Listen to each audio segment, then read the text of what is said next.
हरियाणा में लापरवाह अधिकारियों पर सख्त मुख्यमंत्री नायब सिंह सैनी। सिरसा में सीएम ने लगाई अधिकारियों को फटकार, बोले जिम्मेदार नागरिक का काम नहीं कर रहे, कोई पैसा दे देता है तो काम कर देंगे।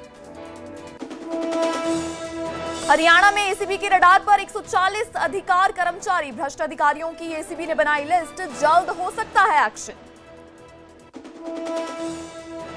नीट पेपर लीक और छात्रों पर लाठीचार्ज के खिलाफ विपक्ष का प्रदर्शन जारी। गुरुग्राम और यमुनानगर में सड़कों पर उतरी कांग्रेस, सिरसा में धरने पर बैठे दिग्विजय चौटाला। कांग्रेस के प्रदर्शन पर बीजेपी का पलटवार, गौरव गौतम बोले कांग्रेस युवाओं के नाम पर अराजकता फैला रही, कांग्रेस सरकार में पेपर लीक में कोई एक्शन नहीं हुआ। हंस में लगातार भारी बारिश का दौर जारी, आज कई जिलों में भारी बारिश और आंधी तूफान का अलर्ट, प्रशासन की अपील नदी नालों से बनाएं दूरी। हेडलाइंस के प्रायोजक पतंजलि गाय का घी, मां का भरोसा, प्यार से परोसा।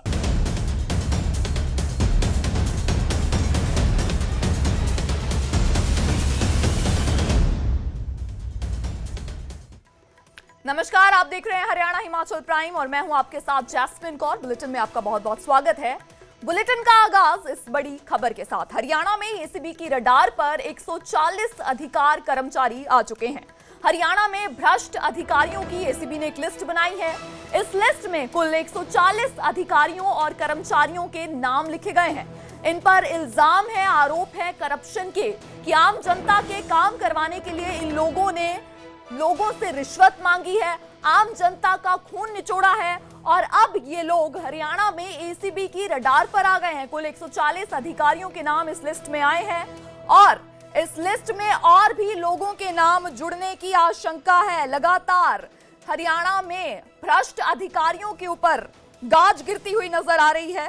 इससे पहले गुरुवार को जब state vigilance and anti corruption bureau के चीफ हर्षविंदर सिंह चावला ने बताया था उन्होंने कि 140 अफसरों और एम्प्लॉइज की ये लिस्ट बनाई गई है जिनके ऊपर ब्राइब लेने यानी कि करप्शन करने के इल्जाम लगे हैं और अब इनके ऊपर जल्द कोई एक्शन लिया जा सकता है। इस खबर के ऊपर ज्यादा जानकारी के लिए मेरे सहयोगी अंकित धुदानी फोन लाइन पर मौजूद हैं। अंकित, 140 अधिकारियों की लिस्ट बना ली गई है, कोई बड़ा एक्शन लिया जा सकता है क्या? कुछ अपडेट आपके पास? बिल्कुल, हरियाणा के 140 ऐसे अधिकारी हैं जिनकी लिस्ट एंटी करप्शन ब्यूरो ने बनाई है। एंटी करप्शन ब्यूरो के डायरेक्टर जनरल हैं, डीजी हैं हर्षविंदर सिंह चावला, उनकी ओर से लिस्ट बनाई गई है। और ऐसा नहीं कि ये एक दिन के अंदर लिस्ट, 6 महीने से लगातार ये अधिकारी रडार के ऊपर थे और इनको रडार के ऊपर लेकर के और कहीं ना कहीं इनकी जो हरकतें थी, जो इनकी कारगुजारियां थी, उन पे नजर रखी जा रही थी। और अब वो पक्की जब लिस्ट हो गई है तो सबूतों के आधार पर वो लिस्ट तैयार। हालांकि अभी कार्रवाई कब होगी कब नहीं होगी इसके बारे में नहीं बताया गया है, लेकिन साफ तौर पर इनकी लिस्ट बना ली गई है। और 140 अधिकारी जो है उसमें से 1 लाख अधिकारी भी हैं कई। और क्या अब कब उनके ऊपर गाज गिरेगी या और लिस्ट अभी कंफर्मेशन कोई करनी है एंटी करप्शन ब्यूरो को, वो अभी देखना होगा। लेकिन कहीं ना कहीं भ्रष्टाचार पर जीरो टॉलरेंस की बात जो सरकार कहती है उस पर लगातार वार करती हुई नजर आ रही है। हमने अभी देखा था कि आईडीएफसी बैंक घोटाला जो हुआ उसमें भी कई आईएएस अधिकारियों को भी जेल तक पहुंचाने का काम सीबीआई के माध्यम से किया गया। तो कहीं ना कहीं हरियाणा सरकार पूरी तरह से भ्रष्टाचार पर जीरो टॉलरेंस बरतते हुए और पूरी तरह से एक्शन ले रही है। अब ये 140 अधिकारियों की जो लिस्ट बनी है, हालांकि वो अभी सार्वजनिक नहीं हुई है, लेकिन उन पर कब एक्शन होता हुआ नजर आएगा और क्या एक्शन होगा भी देखना होगा। जी बहुत बहुत शुक्रिया इस तमाम जानकारी के लिए अंकित। हरियाणा में एसीबी की रडार पर 140 कर्मचारी आ चुके हैं।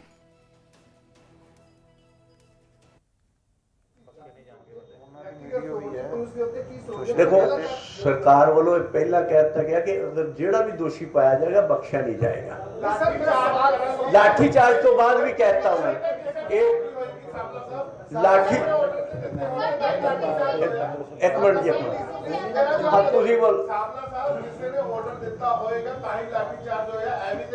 देखो गल सुनो, जदों पार्लीमेंट के गेट तक पहुंचने की तैयारी होवे, जदों 125 पुलिस का व्यक्ति जख्मी हो जाए और उत्थे कमिश्नरेट है और कमिश्नर के कोल अधिकार हुंदा, ਉਹਦੇ ਕੋਲ ਕੋਈ मेरी पहला मैं यार ਉਹਦੇ ਲਈ ਤਾਂ मैं ਤੁਹਾਨੂੰ जवाब दे चुका, उस चीज़ का मैं जवाब दे चुका। एक समस्या ये है कि मैनू पूरी गल नहीं कहते, जवाब अद्धा लेने बाद कहने मेरी गल का जवाब नहीं होया। ठीक। साबला साहब मेरा जवाब सवाल फिर सुनो, ਤੁਸੀਂ सब कुछ कहा था व्यक्तिगत तौर ਤੇ ਤੁਸੀਂ ਜੋ ਪੁਲਿਸ ਨੇ ਕੀਤਾ ਉਹਨੂੰ ਕਿਦਾਂ ਦੇਖਦੇ ਹੋ? देखो मैं ਪਹਿਲਾਵਾ ਨਾਲ ਜੋ देखो गल इदा है कि मैं किसी भी लाठी चार्ज के हित च नहीं, पर जदों अराजकता फैलेगी, जदों पार्लीमेंट के सैंसिटिव एरिए वाल नूं जाणगे जिथे किसी नूं इजाजत नहीं है, एक उन्होंने डेजिग्नेटेड स्थान है कि उत्थे कर जंतर मंतर ही धरना दिओ, इधर उधर जाके मॉब ਜਿਹੜੀ ਹੈ ਖਲਾਰਾ ਖਿਲਾਰੇਗੀ, ਉਹਦੇ 'ਚ ਪੁਲਿਸ ਨੇ ਕਿਸ ਤਰੀਕੇ ਨਾਲ ਕੰਟਰੋਲ ਕਰਨਾ, ਉਹਨਾਂ ਕੋਲ ਵੀ ਅਧਿਕਾਰ, ਔਰ ਇਹ ਕੰਟਰੋਲ ਕਰਨਾ ਉਹਨਾਂ ਦਾ ਅਧਿਕਾਰ ਖੇਤਰ ਹੈ। ਯਾਰ ਹੁਣ ਤੁਸੀਂ ਫਿਰ ਉਹ ਬੱਚਿਆਂ ਨੇ ਕਿਹਾ ਕਿ ਅਸੀਂ ਸੰਸਦ ਵੱਲ ਮਾਰਚ ਕਰਨਾ ਹੈ, ਅੱਜ ਦਾ ਨਹੀਂ ਕਿਹਾ ਉਹਨਾਂ ਨੇ। ਪਰਮਿਸ਼ਨ ਪਹਿਲਾਂ ਤਾਂ ਇਹ ਆ, ਸੰਸਦ ਦੇ ਵਿੱਚ ਮਾਰਚ ਕਦੀ ਨਹੀਂ ਹੁੰਦਾ, ਕਦੀ ਨਹੀਂ। ਸੰਸਦ ਵੱਲ ਉਹ यार गल सुनो, तुम पत्रकार है यार, गल तो सुन लो। जंतर मंतर तो मैं कहना कि डेजिग्नेटेड स्थान है, जो जंतर मंतर का मतलब है कि तुसी पार्लीमेंट मोहरे कर रहे हो, उस स्थान तो अगे जाने की इजाजत नहीं है। जिदा तुसी चंडीगढ़ भी जाओगे तो तुहाडा 25 सैक्टर के बाहर पहला तो असी मटका चौक हुंदा सी, ਹੁਣ ਉਹਨਾਂ ਨੇ ਉਰੇ ਬਣਾ ਦਿੱਤਾ, ਉਸ ਤੋਂ ਅੱਗੇ ਜਾਓਗੇ ਉਹ ਗੈਰ ਕਾਨੂੰਨੀ ਆ, ਉਸ ਵੇਲੇ ਜਿਹੜੀ ਪੁਲਿਸ ਕੰਮ ਕਰ ਸਕਦੀ। ਬੀਜੇਪੀ ਦੇ ਜਿਹੜੇ ਅਭਿਜੀਤ ਦੀਪਕੇ ਆ, ਬੀਜੇਪੀ ਉਹਨਾਂ ਨੂੰ ਕਿੱਦਾਂ ਦੇਖਦੀ ਪਈ ਹੈ ਤੇ ਉਹਨਾਂ ਨੂੰ ਸਰਦਾਰ ਨੂੰ ਕਿੱਦਾਂ ਡਿਫਾਈਨ ਕਰਦੀ? ਦੇਖੋ ਜੀ, ਮੈਂ ਤਾਂ ਬੀਜੇਪੀ ਮੇਰਾ ਗੱਲ ਕਿਸੇ ਵਿਅਕਤੀਗਤ ਨੂੰ ਤਾਂ ਨਹੀਂ ਮੈਂ ਕਰ ਰਿਹਾ, ਜਿੱਥੇ ਰਹਿ ਗਿਆ, ਕਿਉਂਕਿ ਉਹ ਪਹਿਲਾਂ ਤੋਂ ਆਮ ਆਦਮੀ ਪਾਰਟੀ ਦਾ ਕਾਰਿੰਦਾ ਰਿਹਾ, ਉਹਨਾਂ ਦੀ ਉਹ ਸੋਸ਼ਲ ਮੀਡੀਆ ਦਾ, ਉਹਦੇ IT ਸੈਕਟਰ ਦਾ ਉਹਦਾ ਰਿਹਾ ਆ, और वो पहला भी भड़काऊ इस तरह के काम करता सी। मेरी नज़र मैं पार्टी की गल नहीं कर रहा, मेरा परसनल व्यू आ, पहला भी वो देश के अराजकता फैलाने दे विच उन्हें अपना काम किया, हुण भी वो देश के अराजकता फैलाने का काम कर रहा। साबला साहब मेरा एक सवाल है, तुसीं ते कहते हो कि पुलिस नूं पूरा इख्तियार है, जो हालात बिगड़न ते वो रोक सकती है, वो जिद्दां मर्जी रोके ਉਹਦਾ इख्तियार है। मैं पूछना चाਹੁੰਦਾ कि चलो सानू तो आदत है, सारियां सरकारां ने कुटिया जिहड़ी होवे, सानू तो लाठियां पईयां ने, पर इदां दा किहड़ा प्रोटोकॉल है कि एक पुलिस वाला आवे, वो डंडा चक्के ते कुड़ी दे प्राइवेट पार्ट वाल नूं ढके? देखो मैं तो कहना ये गलत है, इसकी मैं निंदा करदा। अगर ऐसा कुछ है सानू भी दस्सिओ, असीं भी ਉਹਦੇ ਤੇ ਕਾਰਵਾਈ ਕਰਾਵਾਂਗੇ। अच्छा पार्लियामेंट ਦੇ ਵਿੱਚ ਕੱਲ ਕਲੇਸ਼ यादव बोले, हाँ जी पार्लियामेंट 'ਚ ਕੱਲ ਕਲੇਸ਼ यादव बोले ਆ, हाँ ਕਹਿੰਦੇ ਕਿ ਕਾਂਗਰਸ ਨੂੰ ਬੋਲਣ ਦਾ ਮੌਕਾ ਦਿੱਤਾ ਗਿਆ ਤੇ ਸਰਕਾਰ ਬੋਲੀ, ਕਹਿੰਦੇ ਕਿ ਦੋਨਾਂ ਦਾ ਸਮਝੌਤਾ ਹੋ ਗਿਆ, ਜਿਹੜਾ ਦੂਸਰੇ ਵੱਲੋਂ ਵੀ ਬੋਲਣ ਦਿੱਤਾ ਜਾਂਦਾ। इस तरह है पार्लीमेंट दे विच जिहड़ा हाले तक कांग्रेस नूं तो बोलण दित्ता, पार्लीमेंट दे विच हरेक नूं बोलण दा पूरा इख्तियार है, पर उस तो पहला नोटिस देना हुंदा। पार्लीमेंट दे एक सिस्टम है, मैनूं नहीं पता तुसीं किहड़े सिस्टम दे विच ओहदा पुछ रहे हो, जदों किसी ने करना हुंदा, और जिथे तक स्टूडेंट के प्रति चर्चा की गल कर कोई भी विपक्षी दल दे ने लोक सभा दे विच कल तक कोई नोटिस चर्चा लई नहीं दिता सी, और सरकार ने बार बार कहा सी कि तुसी नोटिस दिओ, असी चर्चा करने नूं तैयार हाँ, रूल 193 में असी चर्चा करने नूं तैयार हाँ, पर वो कांग्रेस या विपक्षी दल वो सिर्फ डिस्टर्ब करना चाहते हैं, इस तो इलावा उन्होंने मंशा कुछ नहीं है। एक तो जो कोई बोलता उदो मैनू दोनों के कोई मैंने 1 मिनट पहले उन्होंने सुन लैंदे पूरी। अखिलेश यादव ने लोकसभा 'ਚ ਕਿਹਾ ਹੈ, ਸਪੀਕਰ ਨੂੰ ਹੀ ਬੋਲਿਆ ਹੈ ਕਿ ਤੁਸੀਂ ਇੱਕ ਪਾਸੇ ਕਾਂਗਰਸ ਨੂੰ ਬੋਲਣ ਦਿੱਤਾ, ਦੂਸਰੇ ਪਾਸੇ ਸਰਕਾਰ, ਇਹ ਦੋਨਾਂ ਦਾ ਸਮਝੌਤਾ ਹੈ ਕਿ ਬਾਕੀਆਂ ਨੂੰ ਕਿਉਂ ਨਹੀਂ ਬੋਲਣ? देखो किसी ने पार्लीमेंट च कोई भी की बोलता वो मैनू कोई टिप्पणी नहीं कर सकता, क्योंकि पार्लीमेंट च हरेक नूं हरेक तरीके की गल करन दा इख्तियार है, ठीक, पर जे समय लेना चाहिए, समय लेना है तो वो रूल के अनुसार ही होना। स्पोक्सपर्सन सौरभ दास ਜਿਹੜੇ CGP ਦੇ ਨੇ, ਉਹਨਾਂ ਨੇ ਕਿਹਾ ਕਿ ਸਾਨੂੰ JP ਨੱਡਾ ਨੇ ਬੁਲਾਇਆ, ਘਰ ਸਾਡੇ ਮੋਬਾਈਲ ਵਗੈਰਾ ਰੱਖ ਲੈ ਕਿਉਂਕਿ, ਪਰ ਕਹਿੰਦੇ ਸਾਡੇ ਨਾਲ ਕੋਈ ਗੱਲ ਨਹੀਂ ਕੀਤੀ, ਸਾਨੂੰ ਅੰਦਰ ਬਿਠਾ ਲਈ ਰੱਖਿਆ, ਉਹਨਾਂ ਦੀ ਵੀਡੀਓ ਜਾਰੀ ਕਰਤੀ ਹੈ, ਕੋਈ ਗੱਲ ਨਹੀਂ। ਤੁਸੀਂ ਉਹਦੇ ਬਾਰੇ ਕੀ ਕਹਿਣਾ ਚਾਹੁੰਦੇ ਹੋ? ਉਹਨਾਂ ਦੀ ਗੱਲ ਵੀ ਮੈਂ ਵੀ ਕਲੀਅਰ ਕਰ ਦਿਆਂ, ਕਿਉਂਕਿ ਬਹੁਤ ਸਾਰਿਆਂ ਦੇ ਮਨਾਂ ਦੇ ਸਵਾਲ ਹੈ ਕਿ ਉਹਨਾਂ ਨੂੰ ਬੁਲਾਇਆ ਗਿਆ ਸੀ, उन्होंने बुला के उन्होंने कहा कि भी हाँ जी समस्यावां दसो, जो समस्यावां लिखती रूप च ने, वो समस्यावां लिखती रूप च नहीं लैके आए थे, और उन्होंने फिर दोबारा कहा गया कि लिखती जड़ियाँ तुसीं अपनी दित्तो, और उन्होंने 2.5 घंटे लगे अपनी वो समस्यावां टाइप करना, ये वो करना, वो तैयार करने दे विच वो 2.5 घंटे बाद उन्होंने अपनी रिटन जी दी रही, और 2.5 घंटे जो समा ਉਲਟਾ ਨੱਡਾ ਜੀ ਨੇ ਆਪਣੇ ਸਾਰੇ ਕੰਮ ਛੱਡ ਕੇ ਉਹਨਾਂ ਨੂੰ ਅਟੈਂਡ ਕਰਨ ਦਾ ਪਹਿਲਾਂ ਟਾਈਮ ਰੱਖਿਆ ਸੀ ਔਰ ਉਹ ਸਾਰੇ ਕੰਮ ਛੱਡ ਕੇ ਗਏ ਔਰ ਬਾਅਦ ਦੇ ਵਿੱਚ ਤੁਸੀਂ ਉਹਨਾਂ ਨੇ ਆਪ भी दस दिता कि सानी गल। आगे बढ़ेंगे और बात करेंगे सिरसा की। सिरसा में लापरवाह अधिकारी को सीएम ने फटकार लगाई है। कष्ट निवारण समिति की बैठक में सीएम ने इस अधिकारी की क्लास लगाई है। अधिकारी से बोला गया है कि जिम्मेदार नागरिकों का काम नहीं कर रहे हैं आप, जो आपको पैसे देते हैं उनका ही काम करोगे। हाउसिंग बोर्ड के फ्लैट के कब्जे को लेकर सख्त आदेश दिए गए हैं। HSIIDC के कर्मचारियों और अधिकारियों को जांच के निर्देश दिए गए हैं और इस अधिकारी पर सीएम खुद सख्त तेवर दिखाते हुए नजर आए हैं। उन्होंने कहा है कि आप आम नागरिकों का काम नहीं कर रहे हैं। इल्जाम लगाया उन्होंने कि जो लोग आपको पैसे देते हैं आप केवल उनका ही काम करते हो। ये जिम्मेवार नागरिक है, ये तेरे चक्कर काटते दुकान बने हुए कम से कम और इसके कोई भी डिपार्टमेंट में तड़े से लेकर ऊपर तक सबके खिलाफ कार्रवाई करो। तड़े से लेकर ऊपर तक कोई भी है उसका, जिसका चार्जशीट बनता है चार्जशीट करो, जो सस्पेंड बनता है सस्पेंड करो, जिसकी जितनी भूमिका उतनी उसकी अदा करो। और इसका कितने दिन में देंगे ये इसका ठीक है सर? इसका कब्जे का इशू है सर, वो इन्होंने फिजिकल प्रोटेक्शन नहीं दिया। कब्जा तेरे खिलाफ कार्रवाई रहेगी भी 2 मिनट में। आप समझ नहीं रहे बात। आपने 2 किस्तें ले ली, कागजों में आपने इसको कब्जा दे दिया। ये जिम्मेवार नागरिक है, ये तेरे चक्कर काटता घूम रहा तेरे दफ्तर के। आपकी आंख नहीं खुल रही। कोई पैसा दे देगा आप काम कर देंगे, नहीं देगा तो उसका काम नहीं होगा। 2 मिनट में सब एक्सप्लेन करता हूं। 2 मिनट में क्या कर एक्सप्लेन रात में दुकान बने हुए कम से कम और इसके कोई भी डिपार्टमेंट में तड़े से लेकर ऊपर तक सबके खिलाफ कार्रवाई करो।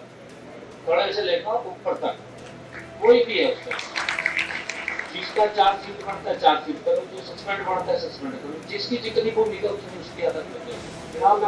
और इसका कितने दिन में देंगे ये इसका ठीक है सर? इसका कब्जे का इशू है सर, वो इन्होंने फिजिकल प्रोटेक्शन नहीं दिया। कब्जा तेरे खिलाफ कार्रवाई रहेगी भी 2 मिनट में। आप समझ नहीं रहे बात। आपने 2 किस्तें ले ली, कागजों में आपने इसको कब्जा दे दिया। ये जिम्मेवार नागरिक है, ये तेरे चक्कर काटता घूम रहा तेरे दफ्तर के। आपकी आंख नहीं खुल रही। कोई पैसा दे देगा आप काम कर देंगे, नहीं देगा तो उसका काम नहीं होगा। 2 मिनट में सब एक्सप्लेन करता हूं। 2 मिनट में नीट पेपर लीक को लेकर कांग्रेस का प्रदर्शन लगातार जारी है। हरियाणा में कई जगह पर कांग्रेस का प्रदर्शन हुआ है। गुरुग्राम में पुलिस और कांग्रेस के कार्यकर्ताओं में बहस हो गई है। मिनी सचिवालय के गेट पर यह तीखी बहस हुई है।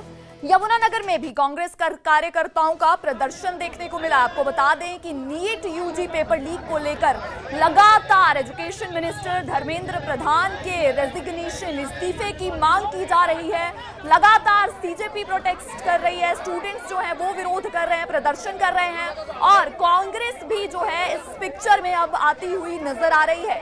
21 जुलाई को कांग्रेस ने दिल्ली में पीएम आवास के सामने प्रदर्शन किया था। उसके बाद अब पूरे देश में जगह जगह पर प्रदर्शन किए जा रहे हैं और हरियाणा में भी कांग्रेस अब पीछे नहीं है। हरियाणा में कई जगहों पर कांग्रेस का प्रदर्शन देखने को मिला है। 2 तस्वीरें आपकी टीवी स्क्रीन पर हैं। एक प्रदर्शन जो गुरुग्राम में हुआ है और दूसरा यमुनानगर में। दोनों शहरों में कांग्रेस के कार्यकर्ताओं ने यह प्रदर्शन निकाला है। मांग की जा रही है कि धर्मेंद्र प्रधान इस्तीफा दें और इसी बीच कार्यकर्ताओं और पुलिस के बीच बहस हुई है। मिनी सचिवालय के गेट के ऊपर यह बहस हुई है क्योंकि पुलिस लगातार इन लोगों को, इन प्रोटेस्टर्स को रोकने की कोशिश करती नजर आ रही है और प्रोटेस्टर्स इस बात पर डटे हुए हैं कि वो तब तक ये प्रदर्शन करेंगे जब तक धर्मेंद्र प्रधान इस्तीफा नहीं दे देते। यानी पूरे देश में नीट यूजी के खिलाफ जो मोर्चा खुला है, जो पेपर लीक के खिलाफ मोर्चा खुला है, उसमें हरियाणा भी अब पीछे नहीं है। कांग्रेस ने हरियाणा के अलग अलग शहरों में प्रदर्शन किया है।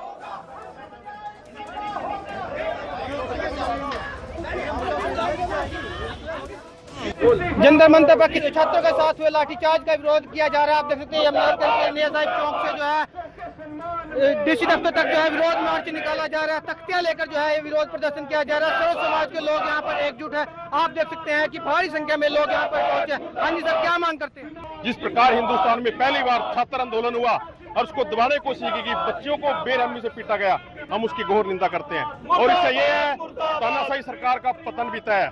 देश में तख्ता पलटेगा जिस प्रकार नेपाल में हुआ, वही स्थिति हिंदुस्तान के अंदर बढ़ने जा रही है। कांग्रेस की युवा इकाई भी यहाँ पर मौजूद है। आज लगातार छात्रों पर लाठीचार्ज किया जा रहा है। किस तरह देखते हो, क्या विरोध का आगे जरिया रहेगा?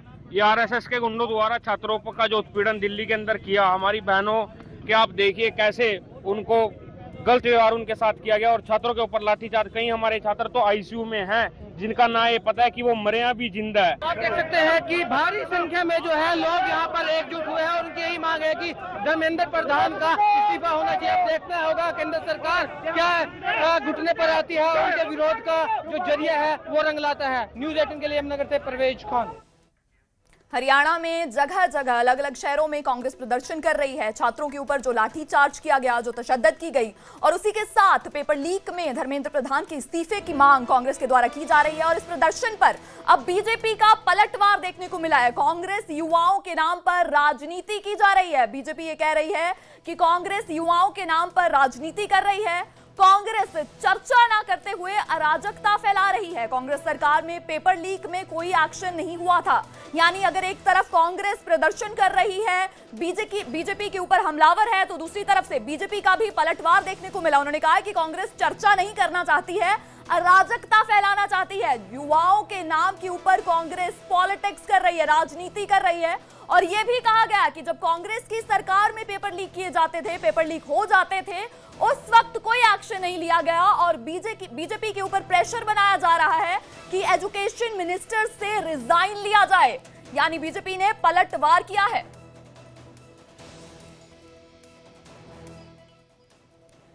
इस बात को उनको ये भी ध्यान में रखना चाहिए कि उनके समय पर शिक्षा का बजट 8,222.25 करोड़ रुपए था। आज मोदी सरकार ने शिक्षा के बजट को भी बढ़ाकर 1,39,000 करोड़ रुपए किया है। एम्स बने हो, आईआईटी बने हो, ऐसे बहुत सारे शिक्षण संस्थान, चाहे वो स्किलिंग का मुद्दा हो, युवाओं से हर मुद्दे पर इस देश के प्रधानमंत्री जी ने आगे बढ़ाने के लिए, युवाओं को मजबूत करने के लिए, युवाओं को 2047 में भारत दुनिया की सबसे शक्तिशाली बने, ऐसा विजन युवाओं के सामने रखकर इस भारत को हर क्षेत्र में मजबूत करने का काम कर रहे हैं। वहीं राहुल गांधी इन हमारे भोले भाले युवा साथियों को बरगलाकर राजनीति करना चाहते हैं और देश में एक खराब माहौल पैदा करना चाहते हैं। ये बड़ा दुर्भाग्यपूर्ण है। ये बात देश के, हरियाणा प्रदेश के हर युवा तक पहुंचनी चाहिए। सिरसा में दिग्विजय चौटाला अनिश्चितकालीन धरने पर बैठ गए हैं। छात्रों के समर्थन में धरने पर बैठे हैं दिग्विजय चौटाला। युवाओं को न्याय मिलने तक उनका धरना जारी रहेगा, ये चेतावनी दिग्विजय चौटाला की तरफ से दी गई है। यानी कि नीट का जो मसला है, नीट पेपर लीक को लेकर पूरे देश में जो माहौल बना हुआ है, उसकी सपोर्ट में अब दिग्विजय चौटाला सामने आए हैं। उन्होंने सिरसा में इनडेफिनिट टाइम तक धरने पर बैठने की चेतावनी दे दी। उन्होंने कहा है कि जब तक छात्रों को न्याय नहीं मिलता है, तब तक मैं इस धरने पर बैठूंगा। आपको बता दें कि 3 मई को नीट यूजी का पेपर हुआ था, जिसमें लगभग 2.27 मिलियन एस्पिरेंट्स ने ये पेपर दिया था। 12 मई को नोटिफिकेशन आया कि पेपर लीक हो गया है, जिसकी वजह से एनटीए ने नीट यूजी को कैंसिल कर दिया। 21 जून को दोबारा पेपर लिया गया और इस समय में अलग अलग जगहों पर प्रोटेस्ट हुए। 28 जून को सोनम वांगचुक भूख हड़ताल पर बैठ गए, अनशन पर बैठ गए। उसके बाद 21 जुलाई को कांग्रेस ने प्रोटेस्ट किया। 20 जुलाई को संसद चलो मार्च हुआ, जिसमें छात्रों के ऊपर लाठीचार्ज किया गया। और इस सब में अब शहरों में, अलग अलग जगह में, हरियाणा के अलग अलग शहरों में धरना दिया जा रहा है। और दिग्विजय चौटाला ने कह दिया है कि जब तक छात्रों को न्याय नहीं मिलता, तब तक वो इसी तरह धरने पर बैठे रहेंगे।